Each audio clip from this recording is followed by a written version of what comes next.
what it has done is it has forced these governors of these major sanctuary cities to actually have to deal with the consequence of their policies.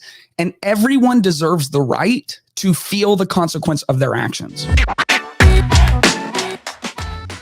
New York City Mayor Eric Adams has courted controversy from both sides of the aisle as he ups his rhetorical attacks on the issues stemming from a massive influx of asylum seekers and illegal immigrants into the city. New York, which has been a sanctuary city since the 80s, has seen tens of thousands of migrant families show up to take advantage of the promise of things like free housing and other significant resources. These were pretty safe promises to make and policies to hold, which from New York, which sits almost 2,000 miles from the southern border. But now the consequences of those policies have knocked right on New York City's door and caused the mayor to significantly change his tune. A lot has been going on in the last 2.5 years. We have had an influx of illegal border crossings like we've never seen before. And the issues surrounding immigration, like almost every issue that we deal with as the politic body, right? The word politics is just about the people, the governance of the people. It's from the Greek word polis, P-O-L-I-S. That's the city, right? The governance of the cities that make the states, that make the country. Almost all of these are very, very nuanced conversations that get distorted into these tiny bifurcated sound bites, and the most extreme voices on the left and the most extreme voices on the right end up rising to the top. Those become the sound clips that create the rhetoric, that create the policies that get put into place. And because we can't have a nuanced conversation about this, we can't seem to make any progress on the issue. So one of the things that has happened is the governors of actual border states who typically lean conservative and want to have much stricter enforcement of our border, fewer crossings, get rid of illegal immigration altogether. They didn't want to deal with the issue.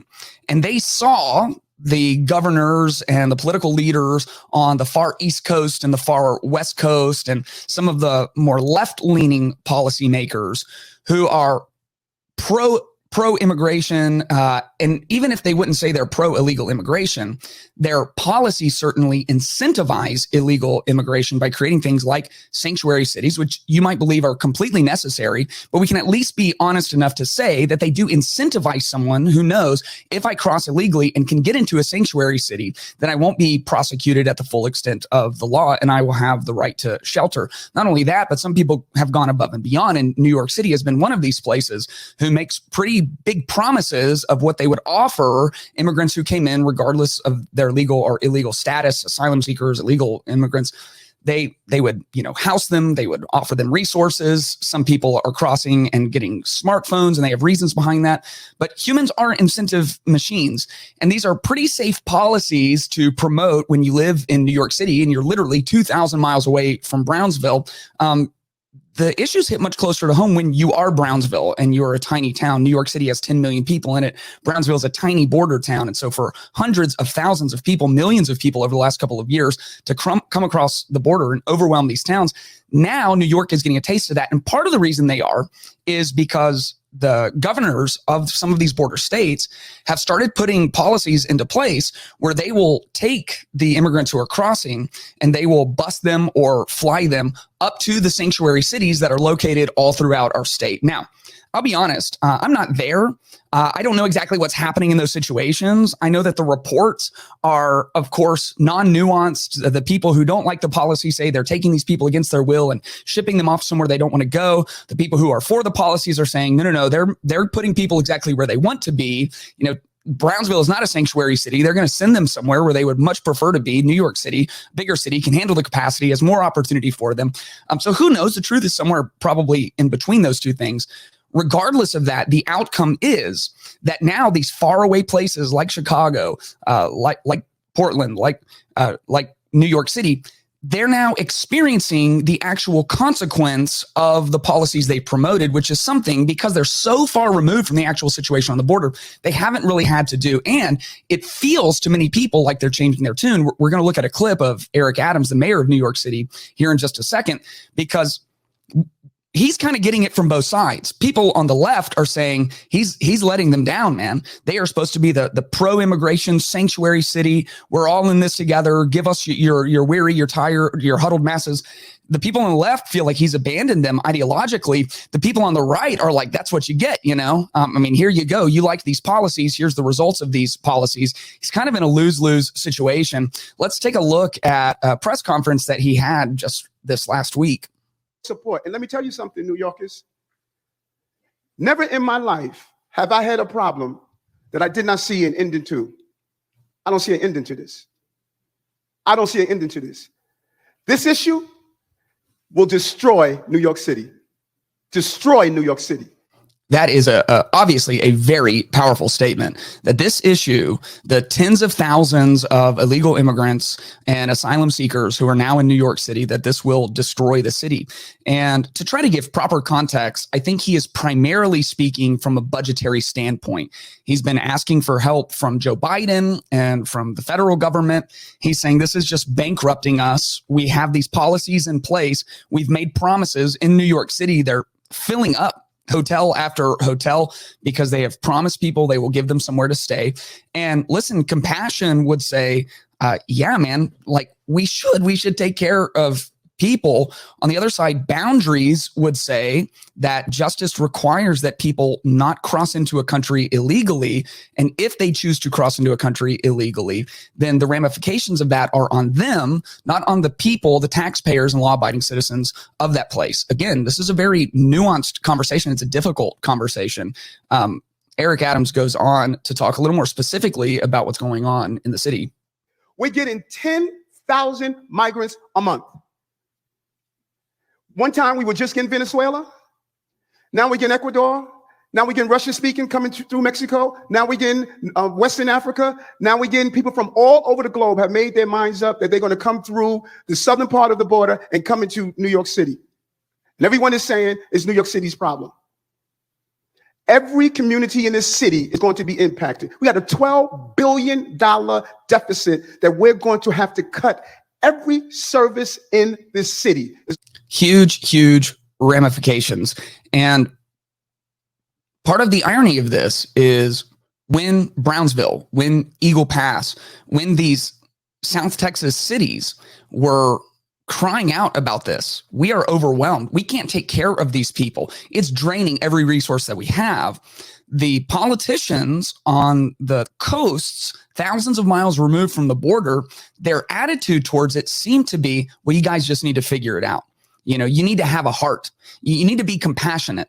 And now that people like Mayor Eric Adams, who I really like, I like Mayor Adams. I think truly, you know, he's known to have a lot of swag, and he really does. You know, he speaks kind of like a Pentecostal preacher. You know, I like him. He's not a usual liberal. He's not a typical Democrat. He actually seems to have some very nuanced views on a lot of things.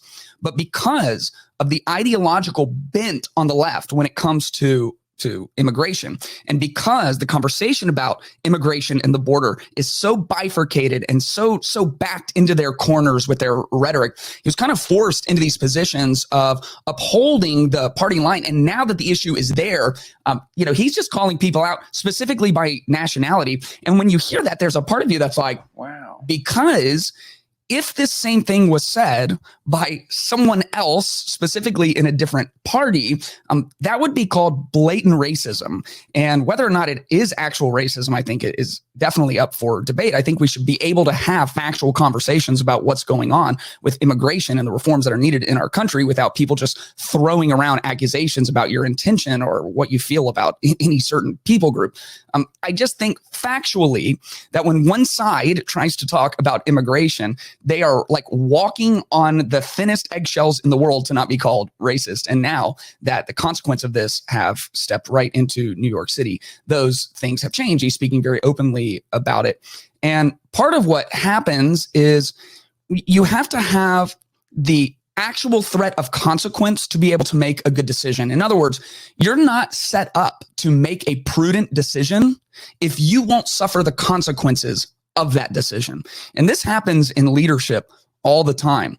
You can see this even in large companies when the C-suite gets so far removed from the everyday working conditions of the people who actually make their company function, that they will put policies into place based on some theoretical calculations that they made, and they have no idea how it's going to actually affect the people that the policies are enforced on, because they're removed from those consequences. When you're trying to build a great culture at whatever size your organization is, one of the things that we live and die by at MetaChurch, where I get to lead, is if we're going to have values that the people who run the organization are expected to follow, no one can be exempt from them. And often what happens is you have these values, because every company is supposed to have values. Every organization has behavioral values. Here's how we function. Here's how we do things. Everything has to, expectations have to be written down, and everyone follows that except the CEO. Everyone follows that except the lead and executive pastors. And as soon as you exempt yourself from the consequences of the decisions that you have made, you are no longer qualified to make those decisions.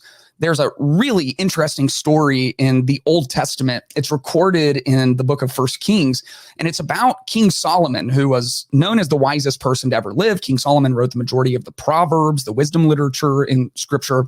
And two women came to King Solomon, and they both had babies who were still infants, really close to each other, a few days apart. And the women lived in the same house together. And one of the women rolled over on her baby and tragically killed that baby during the night. And what she did is she went and stole the other woman's baby and replaced her dead baby with the woman's live baby. Lots of dead babies in this story. Wow. And the woman woke up and saw a dead baby next to her, but it wasn't her baby. And then she saw the other woman who had stolen her baby, right? And so they're like escalating this, of course, their intention, and they bring it before the king. And here's what King Solomon does about it. The king replied, "This woman says, 'This is my son who is alive, and your son is dead.' But the other woman says, 'No, your son is dead, and my son is alive.' The king continued, 'Bring me a sword.' And so they brought the sword to the king. And the king said, 'Cut the living boy in two and give half to one and half to the other.'" Wow. I mean, that is a wild sentence. I thought this guy was supposed to be the wisest guy in the world, and now we're chopping babies in half. The woman whose son was alive spoke to the king because she felt great compassion for her son. "My lord, give her the living baby," she said, "but please don't have him killed."